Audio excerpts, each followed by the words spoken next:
I want you to think back about your first week as you got out of the military. No PT formation, no unit runs, no mandatory physical training, just freedom. And for some of us, that felt amazing. No more 4:30 a.m. wake ups to run in the dark, no more being smoked because someone in your platoon didn't pass their PT test. But for a lot of us, that freedom turned into a problem pretty quickly. It's the age old question of freedom to do whatever I want versus freedom to do what I ought.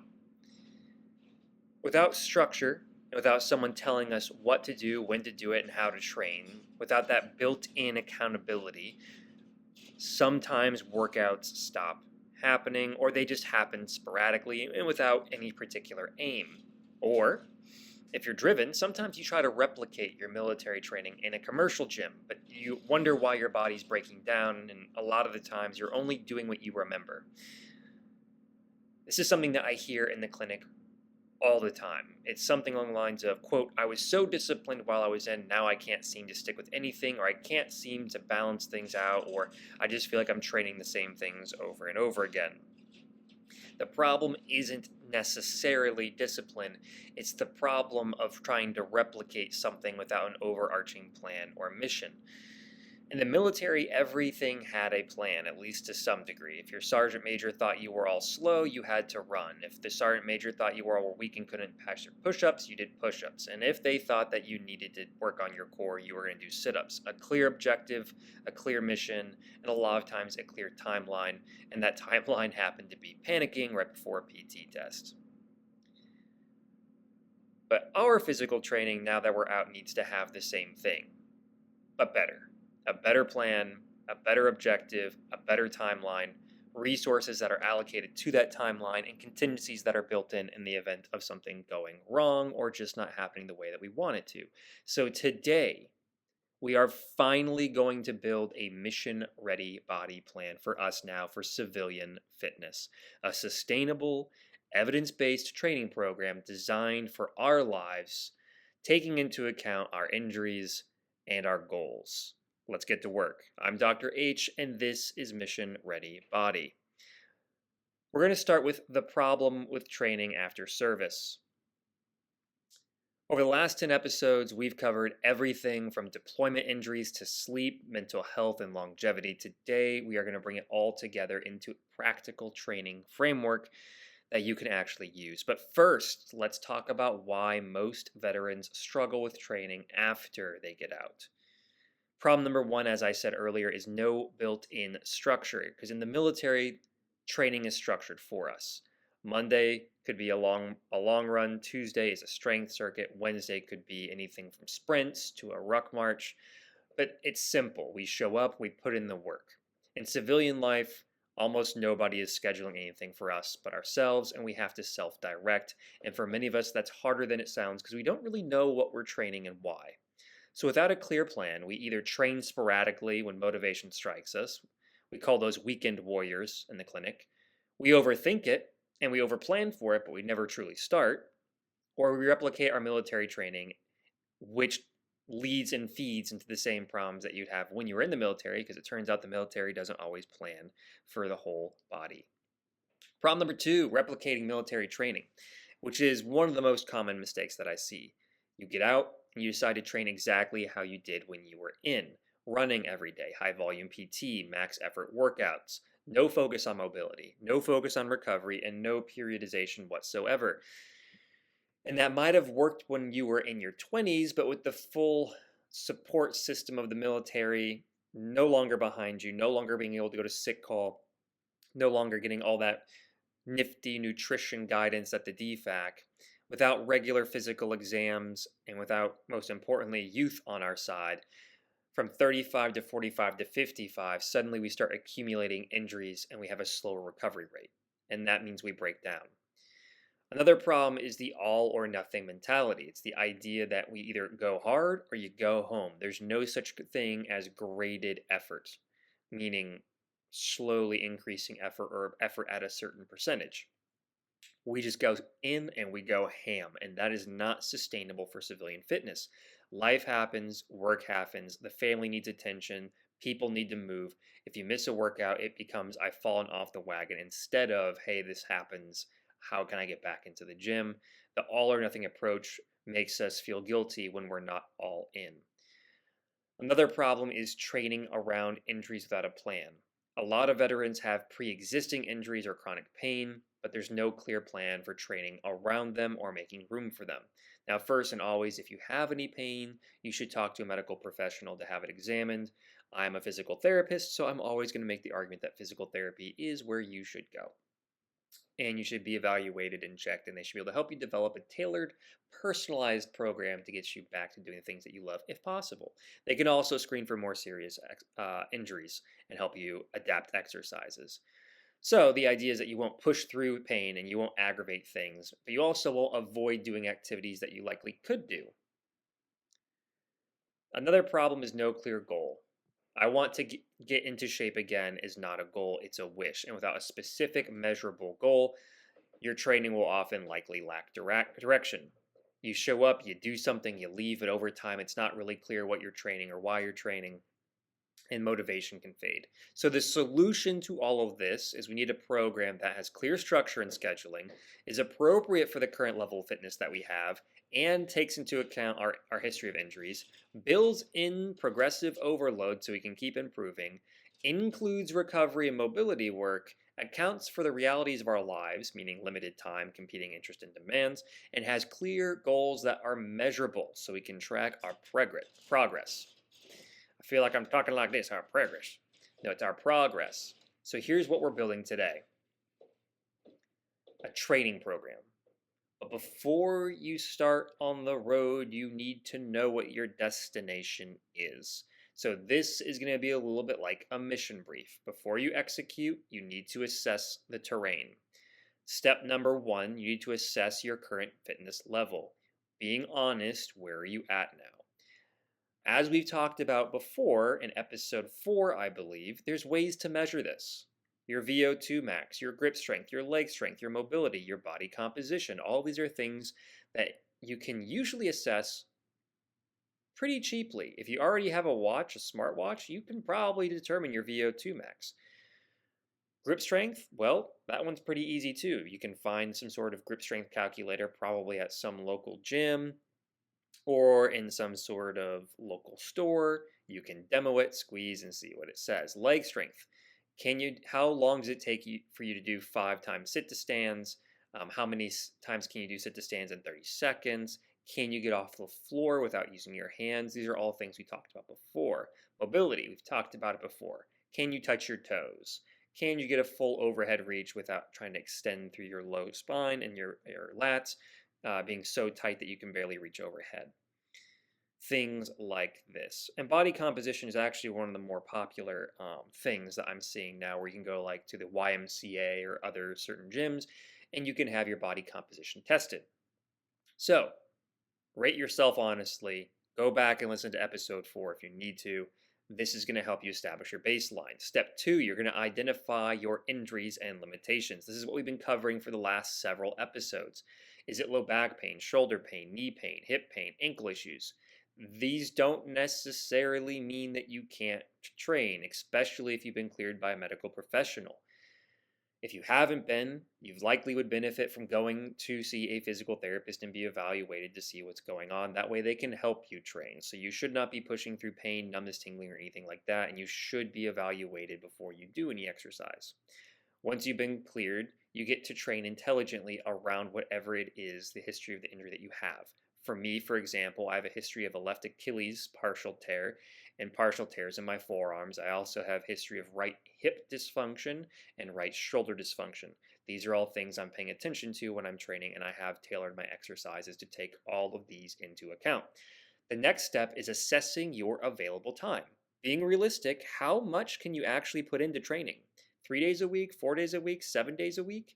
7 days a week is usually too much for too many people. Especially if you're just starting out. 3 days a week is usually pretty good to start making progress. 4 to 5 is when you can really start building a tailored, comprehensive program to make sure you're not overtraining. Next question is, how long can you train per session? 30 minutes, 45 minutes, 60 minutes, 90 minutes? 45 to 60 is what I tend to shoot for myself. And this helps me build a program that actually fits my life. I can sometimes make it to the gym 3 times a week. Other times it's only twice a week. But when I'm in there twice a week, I can definitely make it 60 minutes per session. When I'm in there 3 times a week, maybe I'm only 45 minutes per session. Identifying your goals is the next step. What are you training for? Being specific. For example, I want to reduce my sit to stand time by 2 to 3 seconds because that means I have better explosive hip power. Boom. I want to improve my VO2 max from 38 to 45. Boom. I want to be able to hike 10 miles with my family by next summer. Boom. Things like this. A specific goal with specific programming.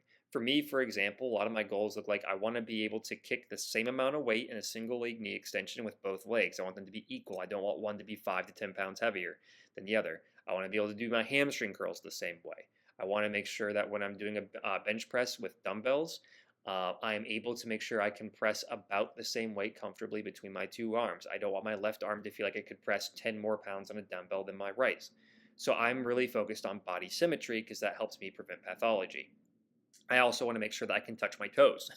So I've been working on that for a while. That's another goal. And the final step is knowing your resources. What do you have access to? A home gym, a commercial gym, resistance band, dumbbells, barbells, kettlebells, cardio equipment, outdoor space for walking, running, hiking. All of these are going to help you tailor your program because it's going to be the resources you actually have. The next thing we're going to talk about is the training pillars. Pillar number 1 is strength training. It is the foundation. It builds muscle, it strengthens joints, it improves bone density, it boosts metabolism, and it's one of the strongest predictors of longevity. I shoot for at least 2 times per week, about 45 minutes per session. Sometimes I'm lucky and I make it in at 3 times a week. The big things that I focus on: squat pattern exercises. This could be goblet squat, back squat, split squat. A hip hinge pattern. This would be deadlift, Romanian deadlift, kettlebell swing. A push pattern, bench press, overhead press. Pull pattern, rows, pull up, lat pull downs. And then trying to mix in a carry pattern, like a farmer's carry or a suitcase carry. If I had any injuries that impacted these, like for example, I really suck at my push pattern because of my history of shoulder issues, I modify. That's why I do dumbbell. I don't do barbell. Barbell lets me better focus on my shoulder stability. And if my right shoulder complains enough and says today's not the day, I modify by decreasing my weight. And sometimes I'll even go over to the Smith machine and use that instead. The idea for me is I'm prioritizing my form and my control over just sheer weight. Yes, volume and weight are fun, but control is better because it actually lets me work a lot more of my muscles and get better mobility through my shoulder. Pillar number 2 is cardiovascular conditioning. Cardio is not just about running. It is about building and maintaining your engine, the VO2 max, your heart health, and your metabolic fitness. This I train about 3 times per week. This is with steady state aerobic exercise like walking on an incline, biking, swimming, rowing. I shoot for about 30 minutes per session. There's also the possibility of doing what's called HIIT, high intensity interval training. That's usually about 20 minutes, but maybe 25 minutes for me. And that's kind of focusing on intervals. I also like to substitute in here sprints. I like doing sprints. And then zone 2 training. This is about 60 to 70% of max heart rate for 30 to 60 minutes, which is the sweet spot for VO2 max. I'm not going to lie, I am not the best at that zone 2 training. I tend to do steady state and hit pretty hard. The thing I will say is for myself with my, I forgot to tell you, I also have a history of issues with my feet, with my toes and arches. So I tend to prioritize low impact cardio. That's why I like walking on an incline. That's also why I like rowing. I don't care for the elliptical. I don't like biking, and I'm terrible at swimming, so that doesn't leave me with very many options. But I do run pretty often, and I try to keep it at that 60 to 70% max heart rate, or I just go straight into sprints. Pillar number 3, mobility and flexibility, everybody's Achilles heels. It is the most neglected pillar for everyone. And it needs to be daily. Yes, every day. 10 to 20 minutes per day, focusing on the hip flexors, rotators, extensors, the T-spine, the shoulders, ankles, hamstrings, you name it. If it's tight, it probably needs to be stretched. Again, assuming you've talked to a medical professional, but 9 times out of 10, for a lot of people that come into the clinic that I'm evaluating, if it's tight, I stretch it. The problem that a lot of people have with stretching is they want to do static stretching before exercise. This is not a good idea. It should be dynamic stretching before, and then it should be static stretching after. Next, balance and stability. Not something you really think about all the time if you're young, but as you get older, balance and stability become overlooked and become critical, and it helps with fall prevention.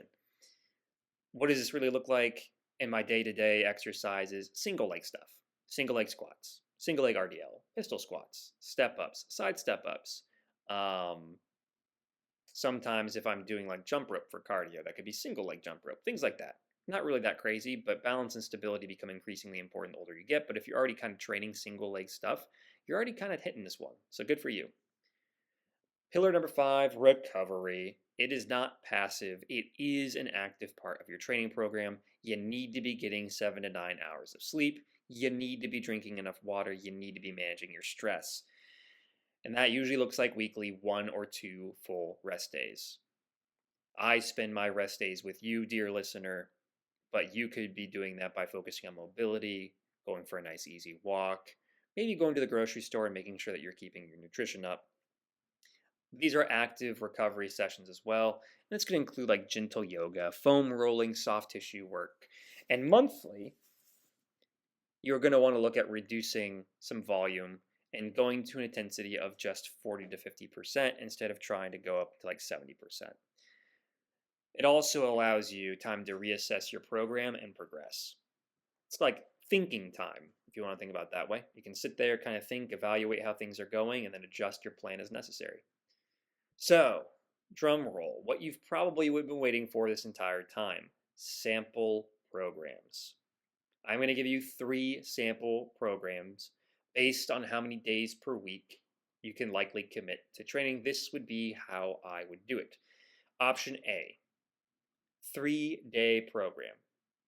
For me, this is the most sustainable for working in a clinic. It's also super helpful for those who are getting back into training and who have significant history of limitations or just busy schedules. How it looks, generally speaking, Monday, for example, would be full body strength and mobility. I could do some warm-ups. This would look like a hip flexor stretch, banded pull aparts, body weight squats, and then like open books or thread the needles to get my low backs into rotation. Strengthening for 35 to 40 minutes. I could do a goblet squat, single leg RDL. I could do some push-ups. I could do a dumbbell row, farmer's carry, and dead bugs. This lets me hit a little bit of everything. And on the cool down, I end with some static stretching. And I do a doorway pec stretch to make sure my pecs don't get too tight. And then I end with child pose to help stretch my lats and my low back. Day 2, Wednesday. I'm doing some cardio and some core. So I'm just doing some zone 2 steady state, maybe on a bike, maybe a row. My heart rate target is 60 to 70% of my max, which effectively means I can hold a conversation. I do a core circuit of like plank, side plank, bird dogs, glute bridges, Pallof press. And that's all that I'm doing that day, plus maybe some mobility. Day 3, that could be Friday or Saturday. I'm back to full body strength and conditioning. I'm doing some more open books, some thread the needles. I'm doing some ankle circles to warm up my ankles. I'm putting a band around my knees and doing some lateral banded walks. And I'm doing some like windshield wipers or shin boxes where I'm sitting on the ground and my knees are going side to side. Then I'm up on strength. I'm doing weighted step ups, step downs, dumbbell RDLs, overhead presses, seated rows or banded rows, maybe even a cable row if I can, doing some kettlebell swings, single leg balance hold, standing on one leg, practicing balance. And then 10 weight body squats, 10 push-ups, 10 rows, and 30-second plank for 3 rounds to finish it for conditioning. Every day I'll be doing mobility, as I talked about. And what that kind of breaks down to is Monday's full body strength, Tuesday's rest or morning mobility, Wednesday's cardio and core, Thursday is rest, Friday we're back on to full body strength and conditioning. Option B, the 4-day program, balanced, comprehensive, a little bit more intense than the 3. This is good for people with a moderate fitness level, manageable impairments, and maybe 4 days per week available. Monday, lower body strength. We're going to warm up the ankles, stretch the hips by doing some marches, doing some clamshells, doing some light goblet squats. Then it's into back squat or goblet squat, Romanian deadlift, walking lunges, single leg RDLs, single leg calf raises, and farmer's carries. After that, it's into core, so it's doing some dead bugs and side planks. Day 2, upper body. We're going to warm up with banded pull-aparts, doorway pec stretches, Y's, T's, and A's with some light dumbbells, and then shoulder circles. I program as either shoulder circles or kettlebell halos. Strength, I'm going to be doing dumbbell presses or push-ups, dumbbell rows, overhead press, face pulls, bicep curls, and then maybe some tricep extensions, like some skull crushers. Mobility is going to be open books, it's going to be thread the needles, and then probably a sleeper stretch or a prayer stretch to go in there and stretch the lats. Day 3, we're on to cardio with mobility.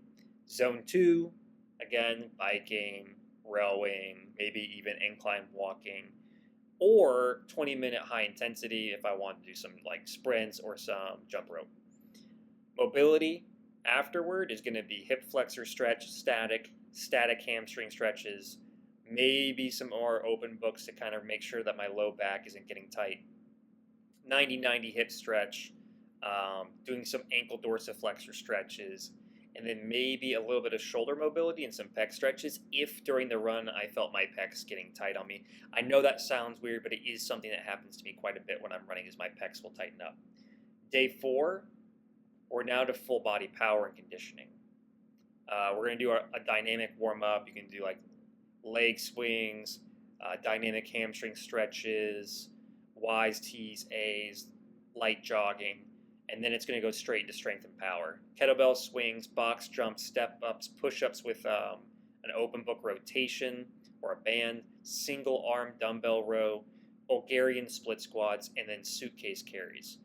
Conditioning is going to be 4 rounds, for example, of some pretty dynamic exercises like squats, push-ups, rows, kettlebell swings, and then a little bit of a rest. Doing like 4 or 5 rounds of that where I'm just focusing on conditioning and keeping my body's ability to tolerate these more demanding exercises. For a week, what that looks like is Monday's lower body strength, Tuesday's upper body strength, Wednesday's rest and or mobility, Thursday's to cardio and mobility, Friday is rest, and then Saturday is full body power and conditioning. Not a bad split. I would do this if I had the time.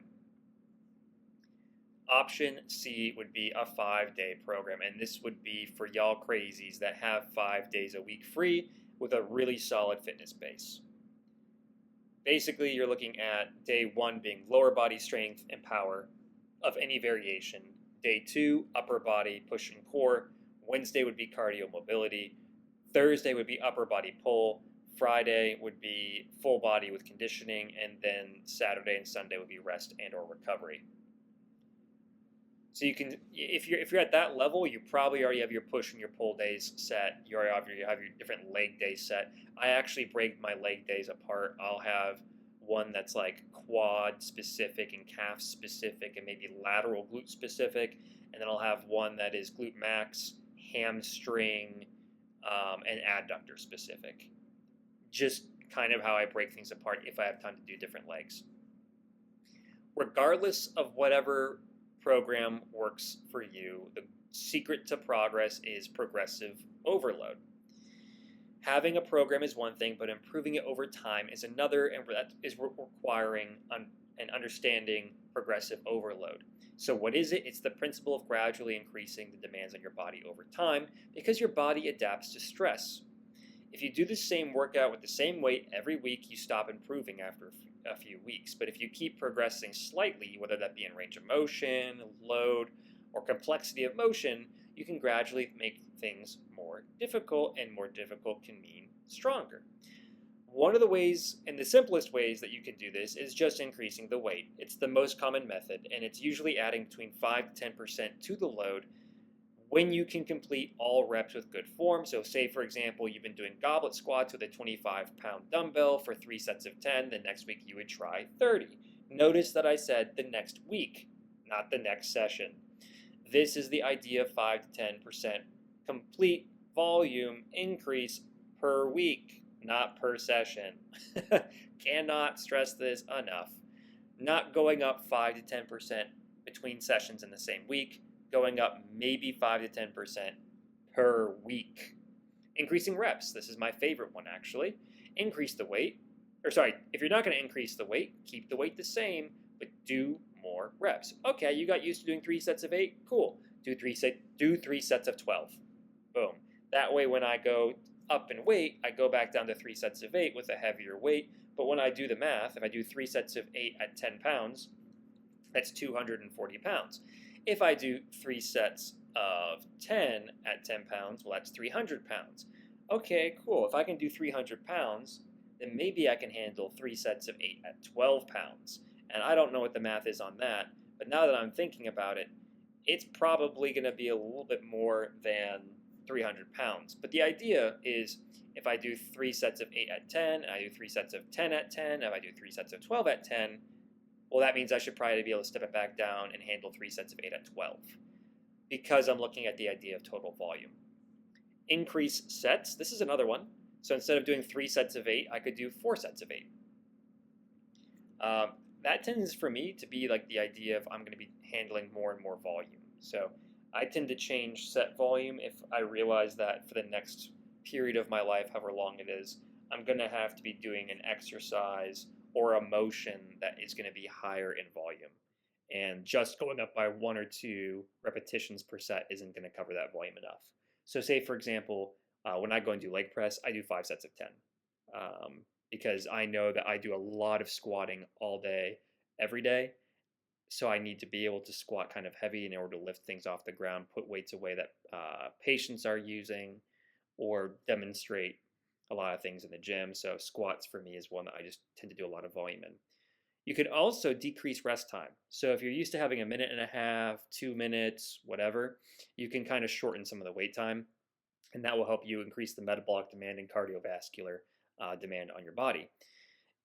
Increase complexity. This is one of my favorite ways to progress. This is one that really I only will discuss in the clinic with patients. And again, all these are assuming you've been cleared by a medical professional to do so, and they told you that you're good to play around with all of these different variables. But increased complexity is really something you should be talking to a personal trainer or a health professional about, because I've seen some wild things in the gym, and sometimes just needlessly increasing the complexity is foolish and it's going to get you hurt. But with a proper guidance, it can definitely be a game changer. Increase range of motion, squat deeper, lunge lower, all sorts of good ideas. The 2 for 2 rule. Here is a simple, practical rule. If you can complete 2 extra reps beyond your target in 2 consecutive workouts, it's time to increase the load. Boom. So if you're able to do 3 sets of 10, but you've consistently been doing 12 reps with ease for now 2 sessions in a row, it's time to go up in weight. Deload weeks. Every 4 to 6 weeks, it's time to take a break. Time to deload. Reduce your training volume and intensity by 40 to 50% to allow your body to fully recover and adapt. Signs that you need to deload include persistent fatigue or soreness, declining performance, like you feel like you're getting weaker, increased joint pain, and reduced motivation and energy. Deloading is not giving up, it's just smart training and allowing your body to recover. This also goes along with the idea of periodization. Over a longer time, you have to train in phases. Weeks 1 through 4, for example, are building a strong foundation. Weeks 5 through 8 is building a muscle. Weeks 9 through 12 is where you peak. And then weeks, 12 through 14, or 12 through 14, you're looking at deload and transitioning. This helps you reduce volume and intensity, reassess and set new goals. Maybe you hit a lot of goals that you were looking to hit. Maybe you missed some. So how are you going to adapt your plan and go after the ones that you missed? so that way you can begin a new training cycle and hit some new goals. This also helps you prevent your training from becoming super stale, because after about, 12 weeks, so 3 months, it allows you to go in and shake things up and say, okay, I got really good at this, but I didn't get good at this. So how am I going to get better at that? Training around injuries is something you should be talking to a medical professional if you're hurt. You shouldn't be trying to do this on your own. So if you want to train when you're injured, you should be talking to a healthcare professional. There's a very big difference, though. I want to make this clear. There's a very big difference between discomfort, which is the muscles burning, being mildly sore, and being fatigued, versus the sharp, stabbing, shooting, joint pain that lingers for hours or keeps you from being able to do activity. I see this in the clinic all the time. People confuse muscle burn or soreness or fatigue with sharp, stabbing, numbness, tingling, burning. They're not the same thing. Muscle burn is expected with exercise. Stabbing pain is not. So if you've been talking to a medical professional and you are cleared to do exercise, you should expect muscle activation. You should expect burning in the sense that you feel the muscle working, which would stop when you stop working out. And you should expect mild soreness for 48 hours, but you should not be expecting sharp, stabbing, shooting pain, joint pain, pain that lingers for hours after training. That's a sign that you got to stop and talk to a medical professional. The goal is that a human being is able to train through discomfort that is not harming the body, but not through pain. So I'm going to leave that conversation up to a healthcare professional. The ways that healthcare professionals tend to modify things, though, which you will see in the clinic, is changing ranges of motion, changing loads, changing planes of movement, substituting the exercise out for something else, and typically just trying to help you figure out what you can tolerate in order to still challenge those muscles, which is why it's worth going and seeing them. Because hopefully the answer isn't, hey, you should never do X again. It's, okay, how can we build up your muscle strength and your range of motion that you can tolerate getting back to X again? And next is building accountability and consistency. The best program in the world doesn't mean anything if you don't do it. So you got to schedule it like it's your mission. You got to put the workouts on your calendar. You got to make sure that they're like appointments that you don't cancel. In the military, PT wasn't optional. In civilian life, you have to make it non-optional for yourself. Pick specific times, pick specific dates, write them down, and honor them. The minimum viable workout. This is an important principle. On the days where life gets in the way or when things are just crazy and you were planning on having a 45-minute workout but you can't, have what I call a minimum viable workout in your back pocket. It's a 15-minute minimum workout that you can do something. Usually it's like a 5 minutes of mobility and then 10 minutes of body weight circuit exercises. At least you can get something done, because something is always better than nothing and it helps you keep the habit alive. The other thing I recommend is finding your tribe. Finding a training partner, workout buddy, group workout class, veteran fitness community online, or anything like that, because you're going to thrive in a team environment and not by yourself. That's one of the reasons why I'm creating the podcast, right? It's one of the reasons why I have the Patreon. Track your progress, keep a training log. I use the app called Heavy, H-E-V-Y. That's super helpful at catching volume and seeing how well I'm doing, keeping track of reps, sets, all that sorts of things. And it gives me feedback month to month, letting me know how I'm doing. Celebrate your wins. It's not cheesy. It's not lame.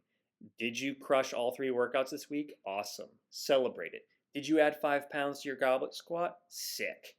You got to celebrate your wins, especially if you have people around you that celebrate them, but even more for yourself. You're putting in the work. Celebrate your work. It's not lame. What do you do when you fall off? When life happens, when you get sick, when you miss workouts, when things fall apart, you get back up. One missed workout is not the end of the world. Don't let it become a missed month. Never miss 2 twice in a row. Always find a way to do that 15-minute minimum workout if you can. So, now that all of that is out, my recommendation to you, assuming you've been cleared by a medical professional to exercise, is to complete some sort of baseline assessment. You can go back and listen to episode 4. Write it down, be honest, choose your goals, list out your injuries and limitations that you've had in the past, see what available time you have, both in hours and in days, and list your available resources. Choose what program you think is the most applicable. 3-day split, 4-day split, 5-day split, whatever. Don't pick the most aggressive option because you think it sounds like the military. Pick the one you can actually do. Schedule your first week out and stick to it. Protect that time. Set up a training log. Maybe you use an app. Maybe you use a notebook. But track your progress so that way you can see what you're doing. And execute week 1 as best as you can, and then start building that habit. So that is it for episode 11 of Mission Ready Body. You've got the knowledge, you've got the framework, you should be cleared by a medical professional before you do any of these things. So now we've talked about how to plan and follow through. Building a sustainable training program is not about finding the perfect workout or the holy grail of the splits or the lifts. It's about finding something you can do consistently week after week, month after month, year after year to live like nobody else can. Consistency beats intensity every single time. The veteran who trains 3 days a week for 5 years will always outperform the one who crushes it for 3 weeks and burns out. You've proven you've had the discipline. You've made it through 11 episodes. You've gotten through boot camp, deployments, AIT, specialized training, BLC, you name it, years of demanding service. You have everything it takes to do this. You just need the right mission plan. And after today, I'm hoping that this will be the tool that will help you do it. Now, it is my joy to explain to you guys, and I apologize if I get a little bit emotional, that we have made it through season 1 of Mission Ready Body. Thank you so much for being here, making this possible, making it worthwhile, and making a difference. If this episode helped you build your program, or if the entire series has helped you get back on track, share it with a veteran who's struggling to get back into training. I never thought I would be sitting here finishing the first season of Mission Ready Body. And it's been such an honor and a privilege to share that journey with you guys. So if it has meant as much to you as it has to me, please share it and leave a review on whatever platform it is that you're watching or listening to. As always, notes will be available on request on Patreon. That's my attempt to get you guys there to hang out and talk. Now, as I always say, stay healthy, stay fit, and stay awesome. This is Dr. H. This has been season 1 of Mission Ready Body. Until next time, train smart, recover hard, and stay in the fight.